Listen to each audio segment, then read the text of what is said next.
आज जो क्वेश्चन है हमारे पास 3.6 किलोग्राम का कितना प्रतिशत 72 ग्राम है कह रहा है। क्या कह रहा है? 3.6 किलोग्राम अर्थात 3.6 किलोग्राम को हम ग्राम में बदलने। पहले क्यों बदलने? क्योंकि यहाँ क्या देखा इसने? ग्राम में दिया है। समझ में आ रहा है ना?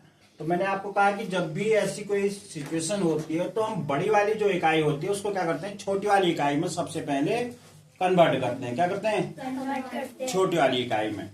तो अब 3.6 माने कितना हो गया? 3 kg के ग्राम बनाएंगे तो 3 इंटू 1000 इक्वल टू कितना हो गए? 3000। 6 ये है, ये यहाँ 6 ग्राम है ना, ये प्लस क्या हो जाएगा यहाँ 6। ठीक है, तो अब ये कितना हो गया हमारे पास? 6 से 100 हो गया। कितना हो गया? 6 से 100। तो ये हो गया हमारे पास 36 से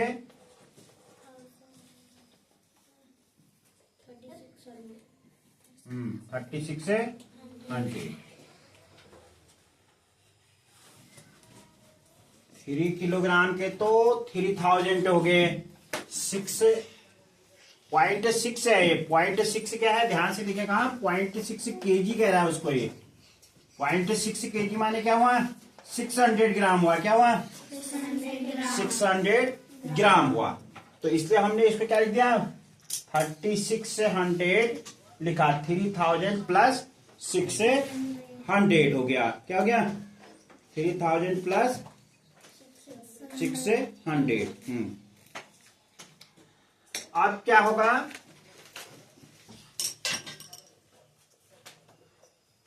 72 अपॉन 36 100 इंटू क्या हो जाएगा? यहाँ 100 हो जाएगा। क्या हो जाएगा?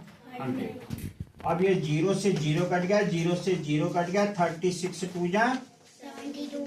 तो कितना हो गया? 2%। कितना हो गया? 2%। समझ में आया सबको? दूसरा रास्ता एक और बता देता हूं इसको मैं। अगर वो सरल तो खैर यही है, इससे इजी तो नहीं है। 72 अपॉन क्या करते हैं हम इसको? 3.6 इंटू 1000 लिख देते हैं। क्या लिख देते हैं? 1000 इंटू 100। होना तो उतना ही है।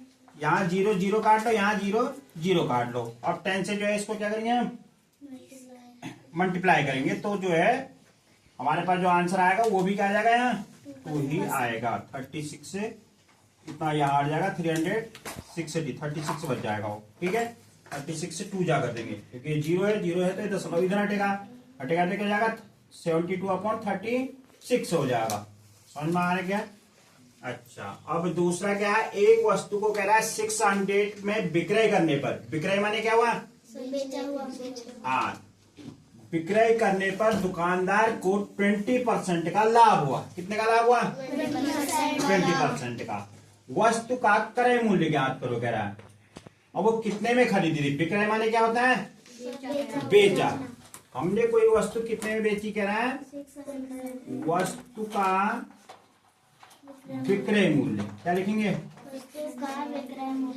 कितना हो गया? 600। अब जो है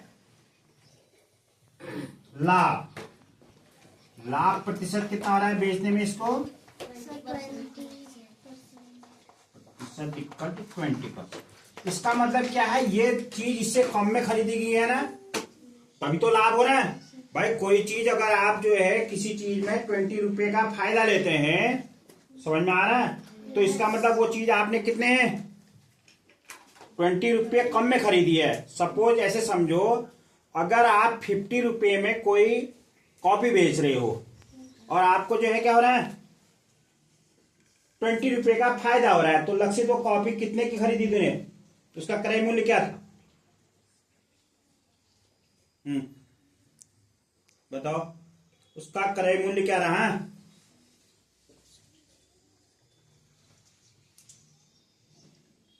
निखिल,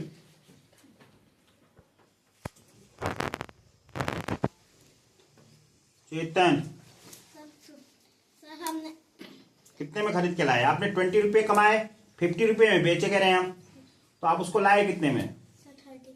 30 में लाए हैं। कितने में लाए हैं? 30 रुपए में, क्योंकि 20 रुपया क्या हो रहा है हमें? फायदा हो रहा है, यही तो कह रहे हो।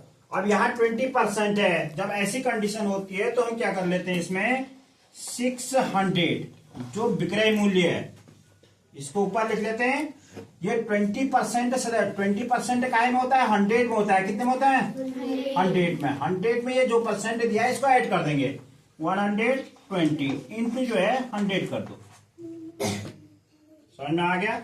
अब यहाँ 0 से 0 कट गया। अब 12 से 12 5 जा 680, 1 0 50 हो गया, और 50 में 1 0 ये बढ़ गया तो कितना हो गया? 500। तो इसका मतलब यह चीज हमने कितने में खरीदी है? 500 रुपया। जो है इसका क्या है, क्या निकालना था? क्रय मूल्य। तो यहाँ पर आगे से हम जो है इसको क्रय मूल्य इक्वल टू लिख देंगे। क्या लिखेंगे? क्रय मूल्य इक्वल टू। समझ में आ गया सबको? कुछ नहीं करना है हमने, पहले दोनों चीजें लिख लो, फिर क्या करना है, जितना लाभ है उसे प्लस कर देना है 100 में। अगर हानि की बात होती है तो यहाँ पर माइनस कर दे, फिर मैं यहाँ पे 80 लिख देता। आ रहा समझ में? तो जब लाभ हो रहा है तो क्या करेंगे हम? 100 पे प्लस करेंगे। हानि हो रही है तो 100 में से उसको माइनस करेंगे। बस दैट्स ऑल।